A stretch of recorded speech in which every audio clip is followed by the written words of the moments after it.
కంచిపట్టు చీరల సామ్రాజ్యం తెలుగు ప్రజల షాపింగ్ ప్రపంచం వారాహి సిల్క్స్ కూకట్పల్లిలో ఏప్రిల్ 4న గొప్ప ప్రారంభం.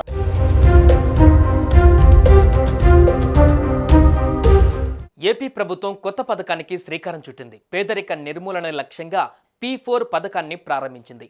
అయితే ఇంతకీ ఈ P4 అంటే ఏమిటి? ఈ పథకం ద్వారా ఎలాంటి ఉపయోగాలు ఉన్నాయి? పేదలకు ఎలాంటి ప్రయోజనాలు అందుతాయి? లబ్ధిదారులను ఎలా గుర్తిస్తారు? P4 ఈ విధానం ద్వారా అట్టడుగున ఉన్న 20% మందికి ఎలాంటి మేలు జరుగుతుంది? సీఎం చంద్రబాబు మొదలుపెట్టిన మిషన్ P4 లక్ష్యం ఏంటి?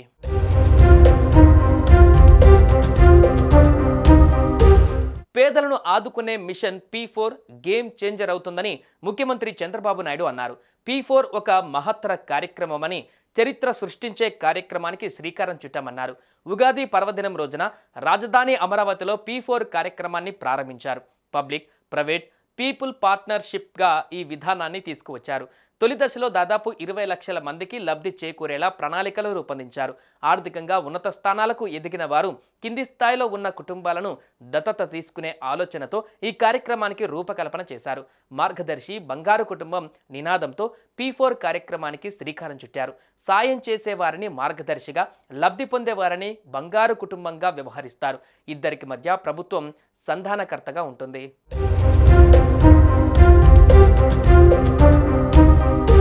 P4 ప్రోగ్రాం అట్టడుగున ఉన్న పేదల సాధికారత కోసం చేపడుతున్నారు. మొదటగా 4 గ్రామాలలో పైలట్ ప్రాజెక్టుగా చేపడతారు. ఆయా గ్రామాలలో 5,869 ఫ్యామిలీలకు లబ్ధి చేకూరుతుంది. సంపద అధికంగా ఉన్న ఫ్యామిలీలు, అట్టడుగున ఉన్న ఫ్యామిలీలకు సపోర్టుగా నిలబడడమే ఈ కార్యక్రమ ఉద్దేశం. ఈ ప్రోగ్రాంలో భాగంగా లబ్ధిదారులను గ్రామ, వార్డు సచివాలయాలలో ఉన్న సమాచారంతో పాటు సర్వే, గ్రామ సభల ద్వారా గుర్తిస్తారు. ఆంధ్రప్రదేశ్లో మొత్తం 40 లక్షల ఫ్యామిలీలు దీనికి అర్హులుగా నిలుస్తుండవచ్చని అధికారులు భావిస్తున్నారు. ఇప్పటికే ఆంధ్రప్రదేశ్లోని పలు జిల్లాలలో సర్వే చేశారు. ఈ సర్వే ద్వారా అట్టడుగున ఉన్న వారిని గుర్తిస్తారు. లబ్ధిదారుల ధృవీకరణ అనంతరం వారి వివరాలను సమృద్ధి బంధనం ప్లాట్ఫామ్లో ఉంచుతారు.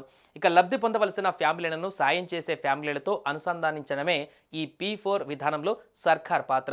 నేరుగా సర్కారు ఆర్థిక కార్యకలాపాలు నిర్వహించదు. ఆయా కుటుంబాలు ఇందులో స్వచ్ఛందంగానే పాల్గొనవచ్చు. ఈ ఏడాది ఆగస్టు నాటికి ఆంధ్రప్రదేశ్లో మొత్తం 5 లక్షల కుటుంబాలను భాగస్వామి అయ్యేలా అధికారులు చర్యలు తీసుకుంటున్నారు.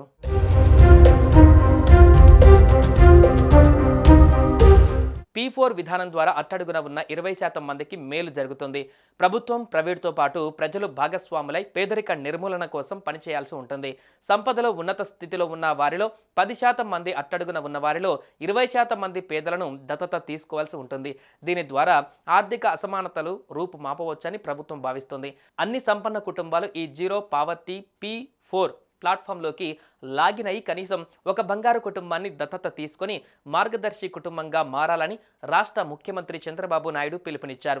అన్ని సంపన్న కుటుంబాలు తమ నెట్వర్క్లోని కనీసం 5 ఇతర కుటుంబాలను ఈ వేదిక ద్వారా దత్తత తీసుకునేందుకు ముందుకు రావాలని ఆయన కోరారు.